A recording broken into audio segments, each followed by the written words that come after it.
Hello, my friends, and welcome back. Thank you very much for being with me again today. Back at the lake, beautiful. The water is a little bit cold, but I went in not for long, but it's okay. I said, let's make some videos for you guys. So, a little bit windy. I positioned the camera in such a way that the microphone comes this way, but hey, you never know with these guys. So what's going on here? Has this ever happened to you when you were a child? To go to your parents and say, hey, mommy, daddy, Gigi smacked me, or the neighbor smacked me, or something happened. And the first thing coming from your parents' mouth was, what did you do? This was, for me, the first question I got when I was a kid. What did you do? Because they knew that I was naughty and I probably did something to deserve a little smack or something. So you have here the European Union, you have NATO, you have the so-called Western world. And the Western world right now is crying that the Russians might start a war against them. And some drones invade their airspace, they have some disruption in their flights, they're a little bit with shit on their pants. And they're all telling the baboon population that it's the Russians. It's the Russians, they are just bad or evil and they want to expand. They want to conquer you, take your lands, take your wives, take everything. And you have to support our decisions in whatever decisions we make to protect you. Well, my question is, why are the Russians, if indeed that's the truth, send the drones, violate your airspace with their jets? Is there anything you did to them? And they will be like, no. That's exactly what I did. I was like, and try to find a justification through a interpretation of reality. That's what I was doing. Or at least say, fuck shit, I didn't want you to ask me that question. But they asked me. That's the first question my parents asked me. What did you do? And I knew, and I was like, get out. And I would leave the room because I knew I was caught. I was hoping they would not ask that question.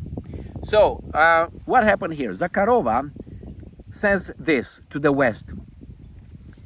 You guys are preparing a false flag operation against us, and that will get us in a war and would cause the World War III. So, if you would be a little, I don't know, normal, let's put it this way. What does that mean, normal? Normal implies that you at least can figure out the consequences of your actions, or at least the threats coming from a person or an entity that really can fulfill those threats, can smack you. So if Russia tells you, guys, if we smell a false flag operation, let's say you shoot one of our planes down, that is World War III.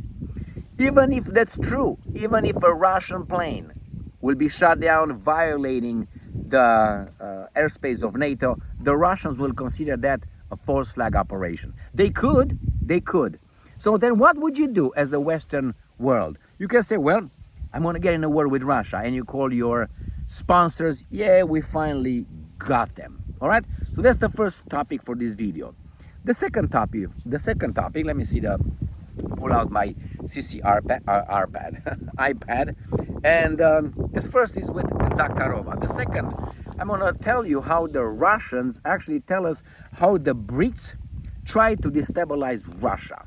Well, this is what kind of operations they conduct. It's not only Russia. That's how the Brits conduct operations to destabilize any country they want and have an interest in weakening. So why? If Great Britain would have strong adversaries, I mean, look at Great Britain. Let's start with this one. I know, I have a lot of British viewers and subscribers and friends. But let's put it this way. If Great Britain will stay on their little, I will say, island, let's say England, Wales, if you want, Northern Ireland, and these guys, if they're going to stay over there in the little thing over there, and you say, okay, no more, nothing from anybody, they will be starving in 2 weeks. They will be starving in 2 weeks. That's it.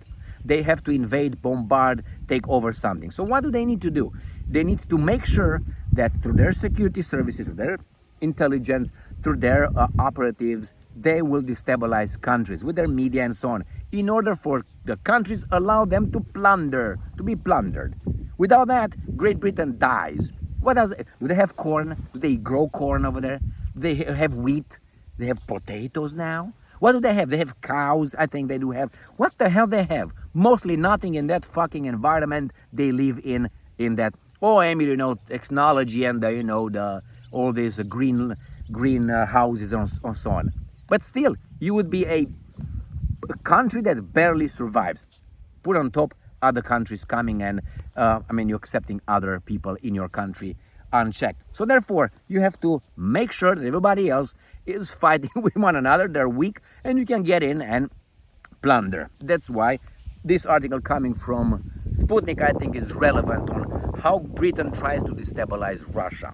And then we have the third topic, Denmark. Denmark, as other countries I mentioned a few days ago, they claim that Russia is waging a hybrid war against Europe.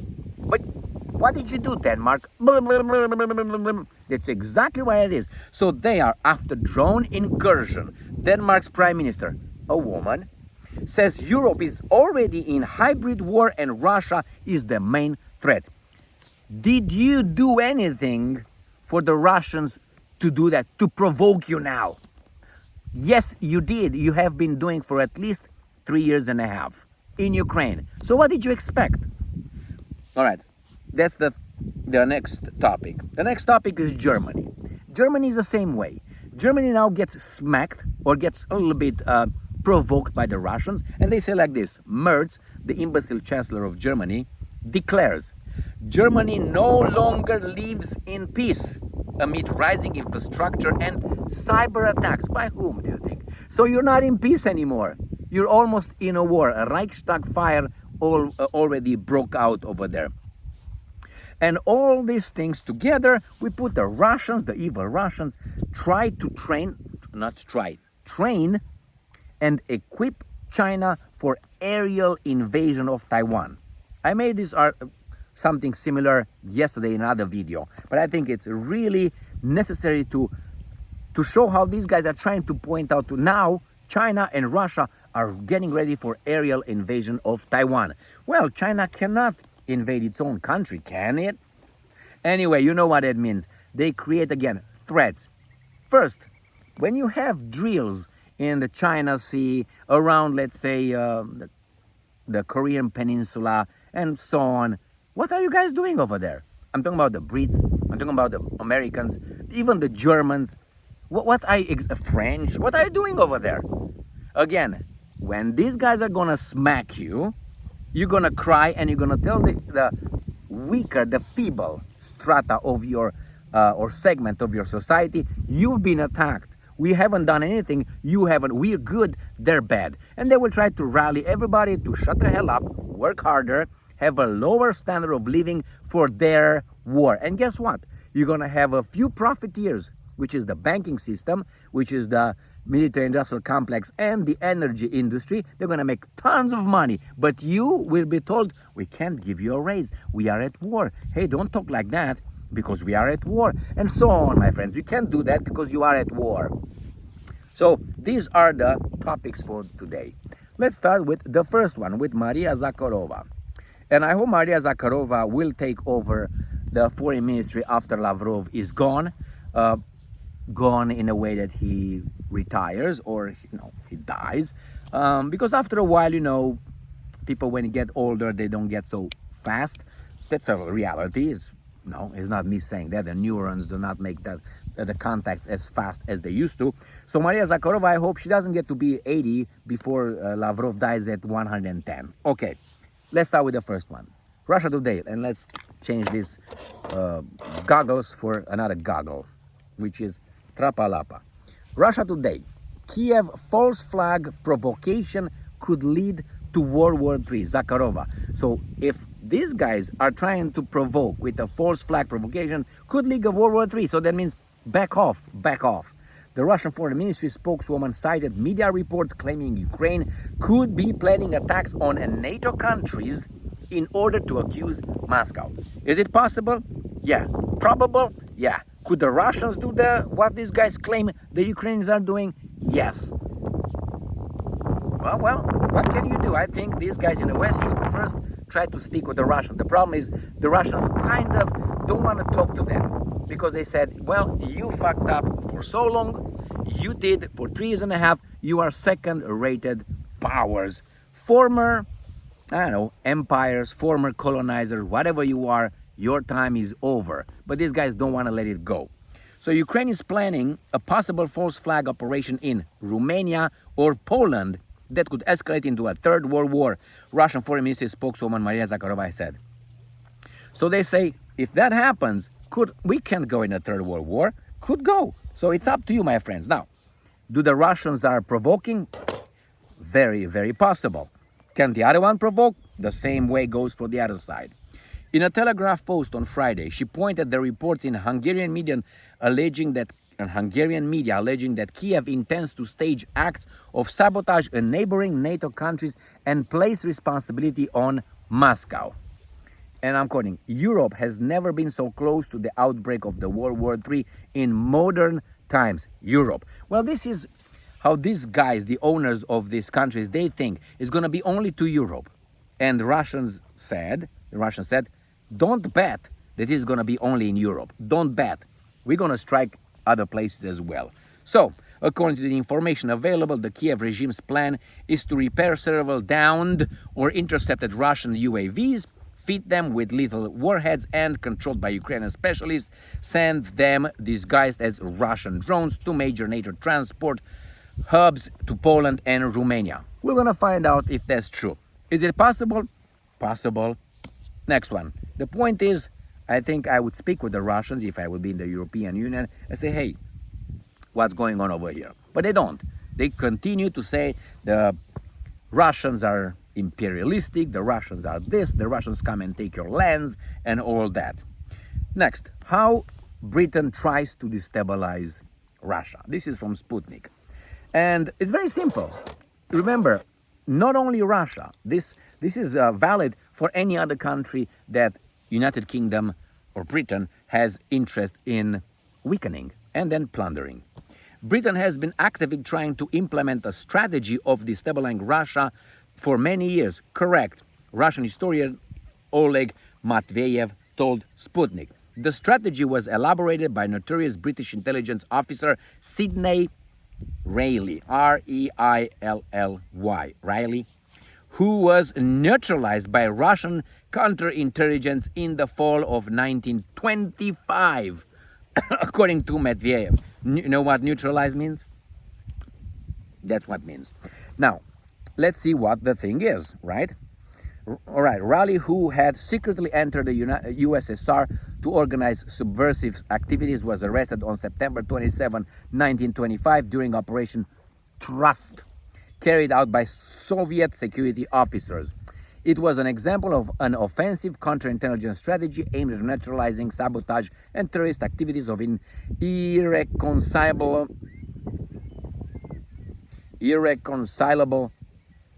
immigration forces and the foreign intelligence services behind them. So how do they say?